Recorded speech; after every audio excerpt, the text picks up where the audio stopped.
In today's video, we are going to discuss about a very interesting topic, energy. And more specific, we will discuss about the ways Norway interacts with this massive sector. The reason we chose Norway is because it was an underdog in the energy sector until recently. Although the country's contribution in the global oil production is low, about 3%, its contribution to the energy sector the past few years is immense. Norway is an important supplier to the European Union, after the latter cut ties with Russia due to the conflict in Ukraine. While the price war between the two natural gas powers, Russia and the USA, still holds on, Norway has emerged as a lifesaver for the European Union. Let's find out how this happened. As the years were passing and the technology was improving, humanity started fulfilling its energy needs with natural gas. And that's why Norway thrived. In 2017, it was ranked the third biggest natural gas exporter in the world behind Russia and Qatar. Although Norway comes 13th in the world's oil producers list, with about 2% of the world's oil, it developed as a big player in the natural gas production. The Nordic country became Europe's top gas supplier after the EU cut ties with Russia since the commencement of the Ukraine-Russia conflict in early 2022. The reason Norway is ranked 13th to the oil producer list is because it started drilling for oil more than 100 years after the USA made the first ever oil production. In 1966, it attempted the first oil well drill, but it was dry. The Norwegian oil adventure really began in 1969 with the Ekofisk discovery, and the production started in 1971. What's extremely interesting for the Norwegian oil and gas sector is that the state itself is a shareholder of the company that controls oil production. In contrast to the other countries where the companies are privately owned, the government of Norway currently holds 67.3% of the shares of Equinor ASA, the multinational energy company that is in charge of the oil and gas activities of Norway. From the beginning, in 1972, when State Oil was created, the Norwegian state was holding 50% of the company's equity. After years of explorations, discoveries, and evaluations, the current situation was established with the Norwegian state being an influencer of the country's energy future. Petroleum and natural gas activities have contributed significantly to the economic growth in Norway and to the financing of the Norwegian welfare state. About 17% of Norway's GDP comes from revenues generated by Equinox. But how did Norway manage to be such an important energy provider in such a small period of time? Well, the answer is pretty easy. Unexplored nature resources and constant investments in renewable energy sources. As already mentioned, Norway started exploring the North Sea in 1966. The whole region was unaware of the natural treasures that were hidden there. After Ekofisk, the exploration in the North Sea found that Frigg Spot, which is one of the world's largest offshore natural gas deposits. The amounts found there has made Norway entirely self-sufficient in oil and gas, transitioning from importing energy resources in 1960 to being an exporter in the recent years.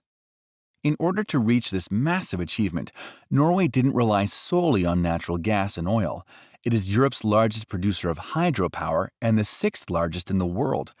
They understand pretty early the importance of developing methods in renewable energy infrastructure, and they have heavily invested in that sector. Norway is known for its particular expertise in the development of efficient, environment-friendly hydroelectric power plants. In 2015, hydroelectricity generated 144 terawatt-hours and accounted for 95.8% of the national electricity demand.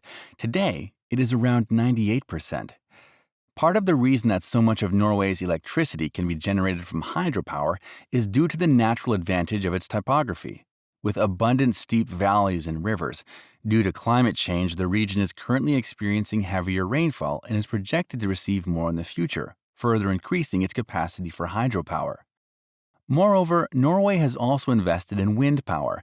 In 2012, Norway had a small portion of its power coming from the wind turbines. In 2013, the government approved a grant to triple the wind power production plants and turbines. At the end of 2020, Norway produced enough wind energy to cover 7.4% of the country's energy demands. Finally, Norway has invested in solar power also. It is the sector that grew last, but in 2016, there was an increase of solar panel installation of 366%. Just in May 2022, the Norwegian Water Resources and Energy Directorate approved the development of the Furuset solar power plant, the first onshore solar power plant. The power plant has been granted a license to generate power corresponding to the consumption of more than 300 households. Having heavily invested in its infrastructures, Norway was ready to supply the European continent with gas. As of 2020, about 20% of natural gas consumed in Europe comes from Norway, which quickly increased to 25% after the Russia-Ukraine conflict. For Britain, Norwegian gas imports could rise from 41% of total demand in 2021 to nearly 50% in 2022. Just imagine how dependent the United Kingdom is on Norway's gas. Moving on to today, it has now been more about a year into the Ukraine-Russia conflict, and the European Union has dramatically decreased its dependence in the Russian energy supplies, dropping to just 14% from last year's 45% imports. Norway, replacing Russia, is now the European Union's leading natural gas supplier, and the EU countries are counting on the Nordic countries' fuel to get them through this tough winter. Norway and the EU have agreed to develop a strong cooperation aiming to reduce Europe's high gas prices, as Brussels rushes to find both effective and politically acceptable measures to fight the price war posed by Russia. Norway promised to continue the high production levels in order to both boost production and also aid and reduce the excessively high energy prices in the long term. What do you think of the current energy crisis? Do you believe that it will come to an end soon? Do you believe in renewable energy sources as much as the Norwegian government does? Share your thoughts in the comments section. We would love to have your opinion. Thank you for watching this video. We would appreciate liking this video, and you can subscribe to our channel to stay informed about the upcoming very interesting videos.